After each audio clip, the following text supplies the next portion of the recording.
It's February 17th, 2013, and you're watching Mods on Air. 2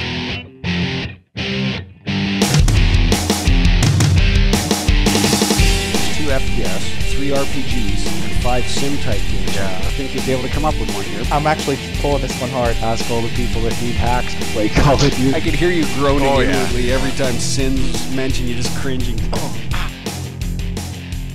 Welcome everyone. Welcome to episode 368 of Mods on Air, bringing you the weekend gaming news as modders, developers, and gamers ourselves. I am foyleman, and also on the show today we have with us Welshy. Hello, Welshy.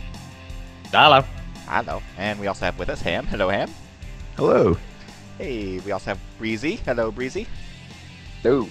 And before we begin the real show here, let me tell you that the show is recorded before a live audience, which you may be a part. You can listen in and message about the topics as we discuss them. There's a chat window right over there. For those of you who haven't heard the show before, there may be some explicit language or adult themes, and we do this for the sole purpose of offending you, so please stick around if you're easily offended. No fat checks. We'll get to you eventually. Form an orderly queue. No pushing. We'll get there. Obviously, I'm being sarcastic, people. Get a grip. Okay. No, he's not. We have a lot to talk about. So I'm going to jump right into the thrall of it. Here we go. Games for Windows. We have Games for Windows has issues. It's people are out there complaining, saying that they're having issues connecting to the games that they purchased on Games for Windows is an Live. issue. Yes, it is. It's not having issues. It is an issue. No. Always has been. So there's a lot of people complaining, and over at Microsoft they're like, no, please don't worry. It's really, really simple. What you have to do is right-click the command prompt, then run as an administrator, then type bits admin/reset, then ipconfig/flush DNS, then netsh int IP reset, netsh winsock reset. Then as soon as you do a full reboot, make sure you do a full reboot, and then you can sign in to another account, and then boom, you're all set to go. See how easy that was? Yeah, frankly, if you're not doing that anyway, you're doing it wrong. And what happens when you want to then sign into a different account again? Have you got to do that again? Oh, I don't know. But apparently this doesn't resolve all issues, just some. The worst issue that I found with Windows Live is if I remember playing, what was it? Batman, Arkham Asylum, the first one. Mm-hmm. And installed it, and I'm like, okay, I'm ready to play, and it comes up, Games for Windows Live, create an account.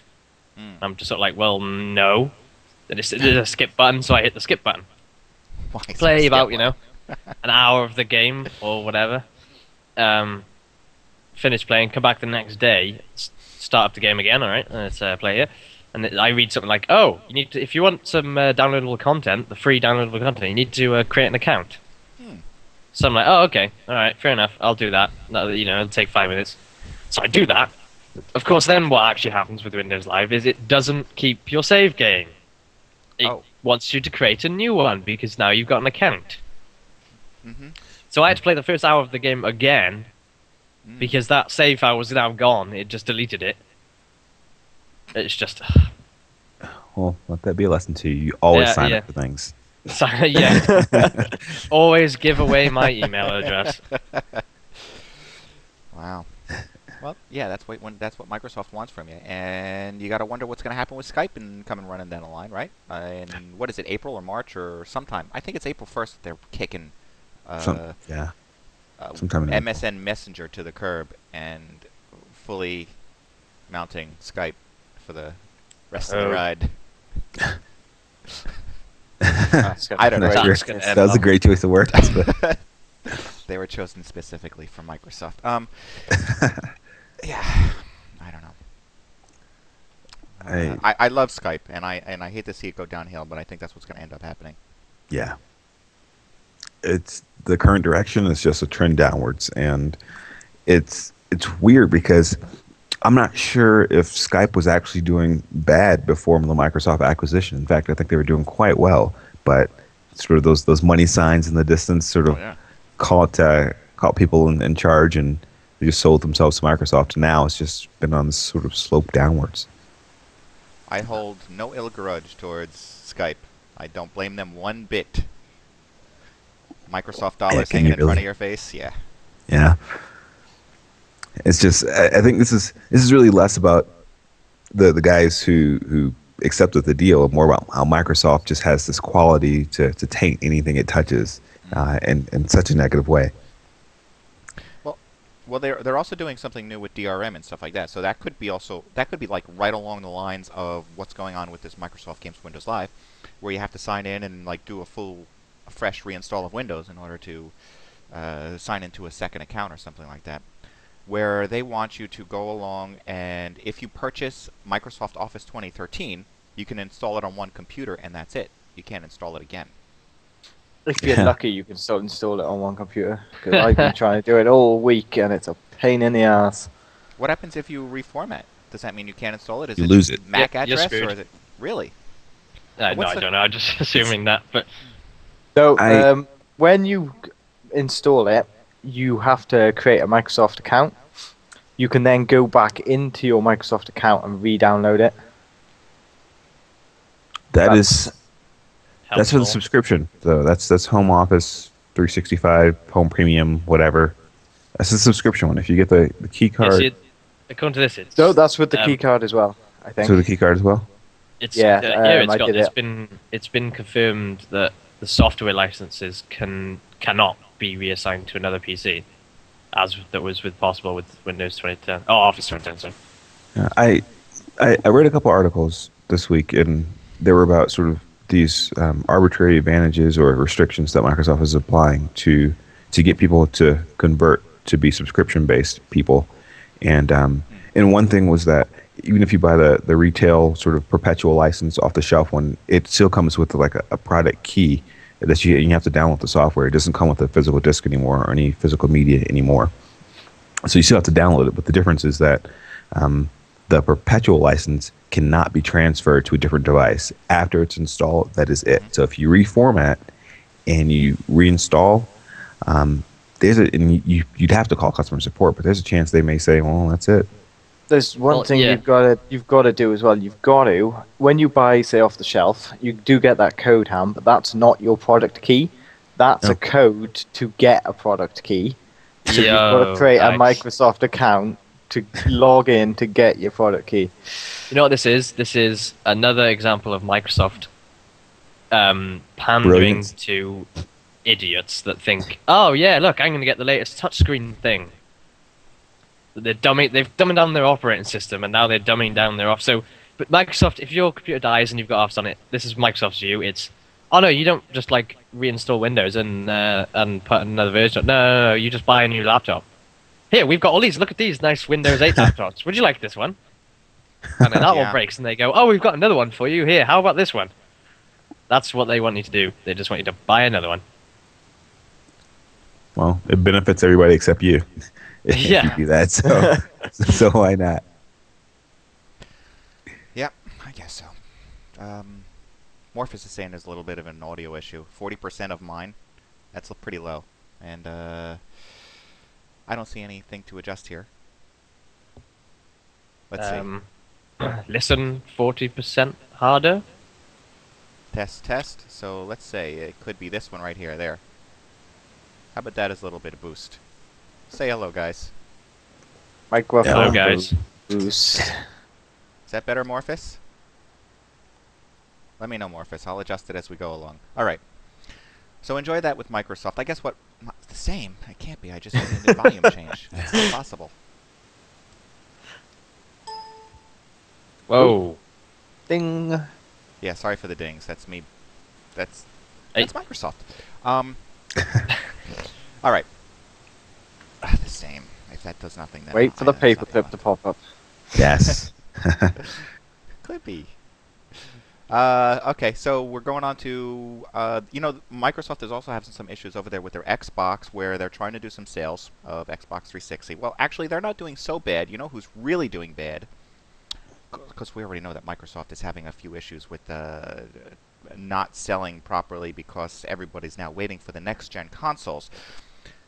But Nintendo, they already have a next-gen console, and their sales are minuscule compared to the current Xbox 360. They're saying that NPD is in January saying that Xbox 360 moved about 280,000 units, while Wii U sold $57,000. That's because the Wii U is stupidly overpriced. Overpriced, and there's barely anything to play on it. Exactly. Which is, it's a thing that happens with new consoles, but then I would kind of think that if you're creating a new console, you kind of go to a whole load of studios and be like, hey, we got this new console coming out in about 2 years. Yeah. Here's some code, and here's the basis of it, how it's going to work. Make some games for it. We'll give you money. I don't know. I'm certain that Nintendo has enough money that they can afford to have what's essentially a failed console and still keep on trucking, but it's gonna do some real damage to the brand. Yeah, well, part of the problem I think is that they have nothing to sell. Yeah. No games really that are out there. Yeah. There's 5 or 6 that I've heard of. And didn't the commercials stop? Didn't they stop having commercials on television? Because I haven't seen one in a while. Yeah, well, that's true. But I haven't watched too much TV. But yeah, I don't think I've actually ever seen a Wii commercial. I did before it was for sale. Yeah. I guess there's also that thing of a lot of people bought the Wii because it's it's a gimmick, it's a kind of family game, it's a party game. You get everyone around having a few beers. Let's play bowling. It's that it works for that. Then why would you buy a new one? It's kind of like, well, I have the Wii. Got that stigma with it, isn't it? Well, not just that. It's like, well, I have this, and we play the running game or whatever every now and again, or I do the Wii Fit on it every week, once a week, and that's the only time I use it. Why would I buy? It's kind of like reverse casual gaming. It's like, well, I bought it just so I could use it once in a while. Why would I buy a new one? Well, I think also one of the problems is the device that they're selling here. I went to a friend's house last night and he was playing on the Wii. He has this great big nice TV, and then he has obviously the Wii controller, which looks like a little tablet. He's playing the Mario Brothers that they're selling with. I don't know if they're selling that with that. He's playing one of the latest Mario Brothers. So he's got the tablet and he's got this beautiful TV, but he's playing on the tablet while it's mirroring what's going on the TV. What's the point of the TV? A lot of people I know who've got them are using the tablet and not bothering having the TV on, just playing the games on the tablet. Yeah. Especially those Mario games, things like that.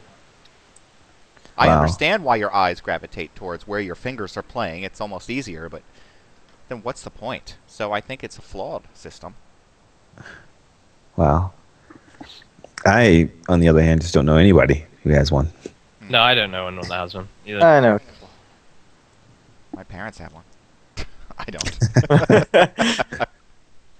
They all bought it for Zombie U. That was the main thing they did. Yes. They do like the zombie games, yes. All right, moving on to another console that actually hasn't hit the stores yet. Ouya. Ouya is going to be doing a pretty interesting idea. They're going to do a free-to-try policy, saying that any app that's submitted for the Ouya has to have some sort of trial model, so that you can try the game before you actually purchase it, which actually is a common thing that when it comes to Android applications, isn't it? Aren't there a lot of applications out there that are like you can return it to the store and get your money back or something right away if you didn't like it? I thought I heard something like that. Maybe I'm thinking of something else, but sounds familiar, but I don't. That's all. I don't have anything concrete. Just sounds familiar. But in this case, I don't think you're gonna have to buy it. You're just going to have to, buy the console which is going to be $100 expected in June, and then you get to try out the apps. I'm going to call them apps because I'm not necessarily going to say that they're all going to be games. Even though this is a gaming console, it does not mean that people won't come out with some sort of special photo party viewing app or something. It doesn't have to be a game. True. It's also something I just for you can't help but feeling this is going to be exactly the same as the Wii U, though. Where it's just going to come out and there's going to be nothing to play on it. No, not true, because they're already saying they have 481 games confirmed for the platform. Define games. versions of Snake. Yeah, exactly what I was just thinking. 90 versions of Farmville. You go to this link that I post in the chat window, and it lists, I think, 480 of them. Oh, okay. Yeah, there are a lot of games in here. Let me just try to rattle off some that are obviously games. Air Mech, Alien Patrol. 2 volts. Armed.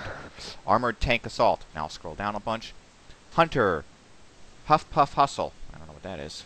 I don't think RCB I want to Agent. know. Yeah, but you can see the sort of caliber of games when you read Bomberman 3. Yeah, well, Yeah. In Sure. fact, here's a confirmed game. I'm just gonna put that link right there in the chat window, and But like all of these seem to even then be kind of like iPhone games. no, they're Android phone games. That's Well, what they yes, are. but you get my point. It's like they're phone games. That is what they are. I'm not. Don't sugarcoat it. That it's not like that. It's that these are all people that made games for the Android phones and turned around and said, well, it's very easy to port it over to the Ouya, so I'm going to do that and have my game on the Ouya. Because I think that's what I see. I just can't see the point in it. It's like, well, I'm just now playing phone games on my TV. Yeah. Well, I think the point of it is that that's the way it's going to start, but it could change because the TV turned with a controller is very much different than your phone with it as a touch surface type controller. Mm. And Well- I think we're going to see games built specifically for the Ouya. well, that's what I was saying that when there was first the talk of it, that they wanted to have people build games just for the Ouya, which is going to make different experiences than what you would get with a phone. Air Mech is actually it's on Steam free to play, and before that was actually just a browser game free to play using some Chrome technology. It's quite good to be a free game. It's good quality, and I'd be glad to play that on something like the Ouya. But we will see, because of those 300 or 400 or so confirmed games, you really have to pick through and see which ones are worth your time, because some you can just look at and tell it's like, all right, this is not that great. If you happen to look at that link, there's a game called Beastie Troopers, the one I posted in the topic or in the chat, and it looks pretty terrible. Yeah, it does. But that's confirmed to be available once the console launches. So I think we'll get a mixed bag at the start. I was definitely not interested in this thing when it first was announced on Kickstarter, but as we get closer to its actual launch, I'm becoming more and more interested in it because it's becoming more widely adopted by other developers and gamers. And it's only $100. It feels like it's so cheap compared to anything else. To a Wii U. Oh my goodness! How much is the Wii U? Is that 600 or something? It's £300. It's about like $400 and something. I think in the Wii States U, it's $370. Yeah, there you go. Very close to 400. Yep. Okay. Tells you what I think of it. Thinking that it's priced way out of range for something that has nothing to play. That's $369 more than I think it's worth. Plus, it's games that there's no games, but they're more expensive than normal games as well. Yeah, Morphus has a point there, and which is what Breesy might be bringing up there. How much is a game for the Wii U? 60, $70? More. It's £47. How much do you expect a game to be on the Ouya? 99 cents? $3 max? like $15 would be astronomical. Mm-hmm. An astronomical price for a game on the Ouya, and I'm thinking anywhere from 99 cents to $5 would be. £47 is $72.95 US. Jeez. Well, but this does show you how easy the approval process must be for Ouya. Ham, where's your game for Ouya? Huh? How come it wasn't It's on coming. the list? It's I didn't see coming. it on the list. It's gonna get approved Okay. if Beastie Troopers can get approved. Well, they're saying that when it goes through the approval process, games will be checked for intellectual property infringement. Good. I'm glad that they're going to check for that. They probably won't catch everything, so get that angry letter ready. And excessive pornography and malware. They want to make sure that Excessive pornography. Yeah, wait, what? A little bit of It's a little bit. pornography. is fine. Yeah. Mm-hmm. As long as it's not excessive. As long as it's not like 2 porn movies in a row. Because that's just excessive. All the porn is DLC, so don't worry about it. Porn Tetris. That's a different game. Oh, wow. Okay. GameStick is hitting up pre-orders ahead of its global launch. This one I am definitely not interested in. This is gaming on sort of like a USB device, isn't it? Isn't that really what this is for? So it's a controller, and right in there, right part of that is a USB stick that you can yank out and shove it into a port and play your game. It's a modern TV boy. That is wow, perfectly put. Perfectly put.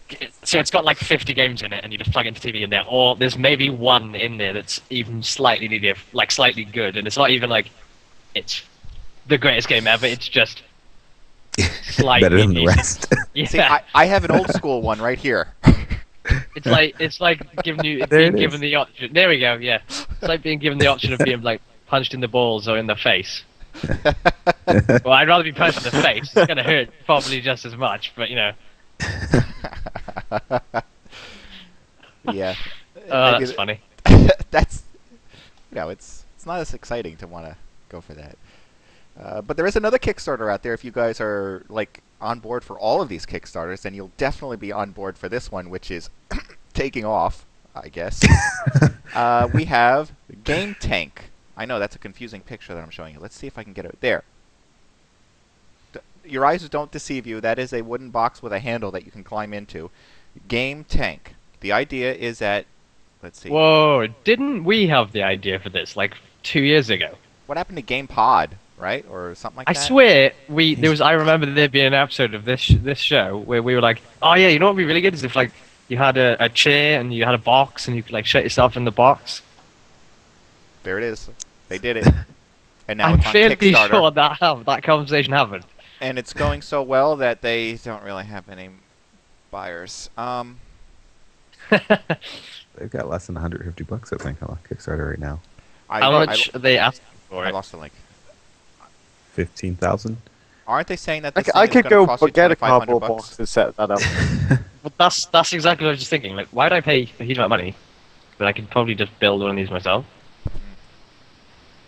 Yep, some plywood. That's about it. And a car seat. Yeah. Well. No, you just Oh, go don't buy one of those. Don't forget the necessary breathing hole. I missed that.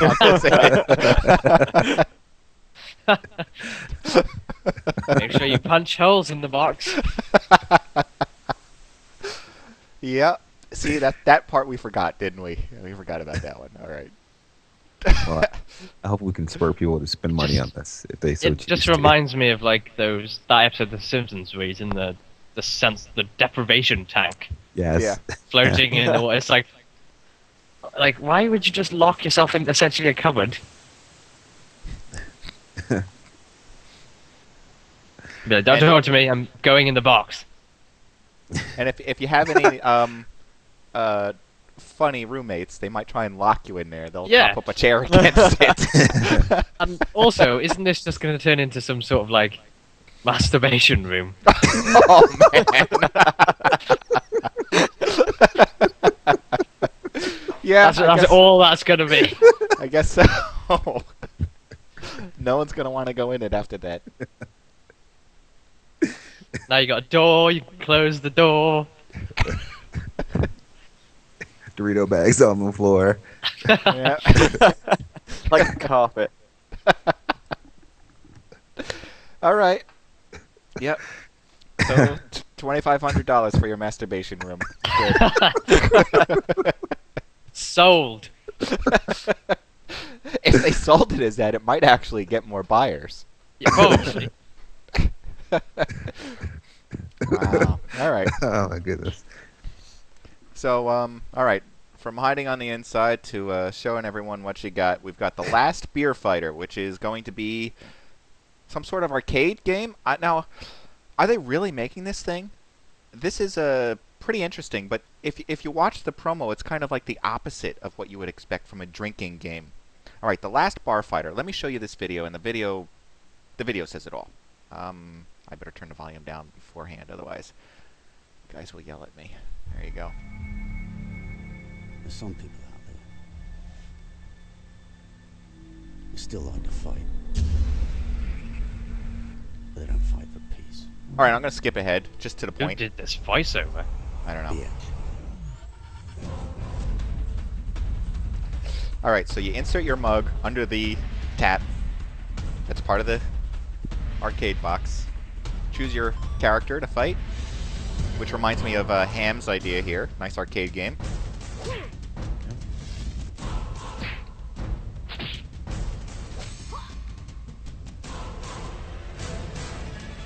Yeah, goofy looking fighting game, but the winner gets the drink. Wait, what? Shouldn't that be the other way around? So maybe the price of the game is a half a beer, so that you each end up buying a beer and the winner gets the beer.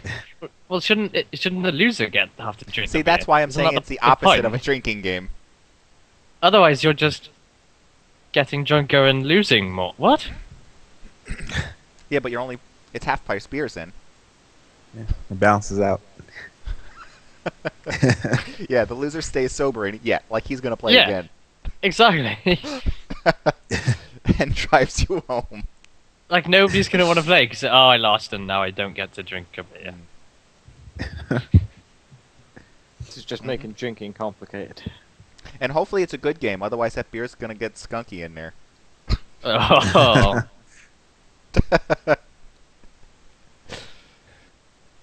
So we need to come up with the opposite. We need to come up with and it's got to dispense shots. Yes. Yeah, there you go. Yes. I say a Command and Conquer style game where every time you lose a unit, you've got to take a shot. Oh boy. God. Oh my goodness. You'd have to like employ a guy with just a broom that just sweeps dead people away. Yeah. Oh, Jaeger bombs. Ugh. Well, Jaeger. Ugh. But this does open up the door to some ideas. I mean, if we could get some of these games out there in bars, and we open it up to indie developers, anybody can do it. Even if it was, alright, maybe not ideal, but let's say it's Ouya, like it's an Android-based machine, and you can go out there and pick whatever app you want. Your app is out there in the drinking game, and your game decides who gets a drink and when they get to drink it. And so along the game, maybe it dispenses a shot of beer or a shot of whatever drink it is, and whoever it's given to has to drink it, and that's how the game plays. You know what'll happen though? CNN will be all over that. But if it's in a bar, what can I say? It's not. Now kids are being taught to drink. Well, Yes. It's not at the boardwalk, where all the 12-year-olds are trying to. well, didn't they have things like this where they have like video gaming bars, and they've always just been kind of Well, it's like trivia, yeah. and No, you no, don't get they've drinks got for proper sort of like this is a video game themed bar. it. I've Yeah, never there've been been to a few. one, so I don't know. There are a few. Yeah, there are quite a few. Yeah. But they're always just like really lame, and it's always populated by like 14-year-olds who are allowed to be there, but they're not allowed to drink. You don't mean like Dave and Buster's or something like that, which is something Yeah. I've heard of, which is catered towards adults, where you can get food and beer and you can play video games. That is families nowadays.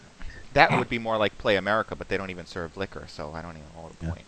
There are a few bars I know, some in Chicago and some in Denver, that are for the young adults or the kids and all of us who want to have beer and play Atari games, pretty much. Yeah. Yeah, and the way I can look at it is if I'm going to a bar, I don't want to be playing games. That's not the reason I went to the bar in the first place. So I could be sitting at home playing video games. I was going to suggest next time we go to Seattle, we search these out, but nah. Oh, I'm up for that. If there is That's any. just an excuse for a pub crawl. Yes. No, we don't, exactly. they don't need an there's excuse. there's no games in here. We'll have to have a drink, though. It'd be rude just to leave. Yes, order first, look later. All right. So Last Bar Fighter, look for that in your, I don't know where, Drinking establishment. drinking establishment, maybe. Your local watering hole. Okay. So So apparently there's one in Vancouver. Oh. Well, EXP Restaurant and Bar. go there for lunch. Half-Life 2 is doing some sort of mod for Oculus Rift to Ravenholm. And hopefully they're not taking a cue from the examples that we've seen. which just make you nauseous. Whoa, why are they playing this music? For Ravenholm. Because that song wasn't used in a very popular video game already. Borderlands. Oh, they're cool.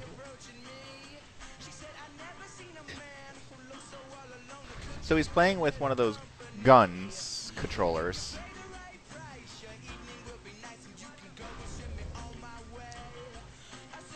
And where he looks is where he aims. Not where he aims is where he aims. Okay. So yeah, this still is just like kind what of my we've seen. problem with it. Yep. It's going to be the nauseous version. Yeah. They need to have it where your head and the gun are separate. I think I come up with a solution to this. Okay. I was thinking about it the other day, just sort of wasting time daydreaming, and I was thinking that Instead of wasting time daydreaming. well, so you've got a crosshair on the screen, and the crosshair is sort of locked to your view. So whatever you're looking at, you can sort of aim it all around the screen. So in the same way that you have a mouse cursor, it's sort of, there's an area where you can move the mouse cursor, and that's where you're shooting at. And where you look, the mouse cursor sort of goes with you as well. So you've got this sort of this window basically where you can sort of aim in, and as you move your head, you can in a sense. That's what this is, except this doesn't have a cursor. Yeah. A crosshair. Okay. So what I think would be better is they do what you have the ability to do in a couple of games. I've only ever seen it in Armor, which is you can move your head independently to your aiming. So I can keep my rifle facing this way, but look this way. You don't nobody walks around like this. True. So you have it so where the apparatus on your head is not detached but separate to the gun. So you have the gun controller, which is like almost like a light gun. So it aims where you aim with the gun like this, and your character's movements on the screen follow the gun. So your arms could do this, but I could then be looking this way if I wanted to. And then maybe I can do this. But then I can look this way and keep my gun this way. That's what I found with the Rift is you were aiming with your head and the gun was moving with your eyes, essentially. Yeah. And that's what made me feel really like nauseous, was the fact that you'd be sitting this way but looking this way, and your gun, the character on the screen would be facing this way. So it was like you were kind of detached from your own body. It was really weird. Is that your idea, Ham? No, that wasn't my idea, but I mean, there's some good points though. I wonder, like, how important is it going to be though for you to be able to look in one completely different direction but have your gun aiming in the opposite direction? Like, how often will that situation come up where you need that? I love the idea, because then I can sit there and scope something out and then quickly look around to see if I'm getting caught by somebody. I'll mention Armor That's again. good. That comes in handy quite a lot in Armor. Just purely for the ability that you can look, you get more of a field of view. You can look this way, you can look right to your right, you can look to your left. You're crossing a road. I don't want to run side to side with my rifle. I want to run straight across the road. But while I'm running straight across the road, I can look to my left to my right. Okay, good points. Very good points. That's the only way it's going to be not make me throw up anyway. I think the best examples of the early use, because it's easy and there aren't too many problems to figure out, are going to be the games that sort of force you to stay in a cockpit, like a jet fighter or a mech warrior or a, I don't know, driving game, where you're there and you're sort of forced to be there, lore or story wise. It just makes sense narratively, and you can still look around, but you still have sort of the standard keyboard and mouse controls if you need to move around, but you still have this sort of world view that you're in control of. Yeah, I think that's probably what it's going to be more suited to than anything else, is exactly that. Yeah. Where it's like a racing game or a tank game or whatever. Yeah. Yeah, in those situations, it works well. Yeah. I can see it. You have multiple windows, and you can look out this window or above you or that kind of thing. Yeah. Okay. Although if you're in a plane, you're flying upside down. That'd be weird. Oh man, that'd be crazy.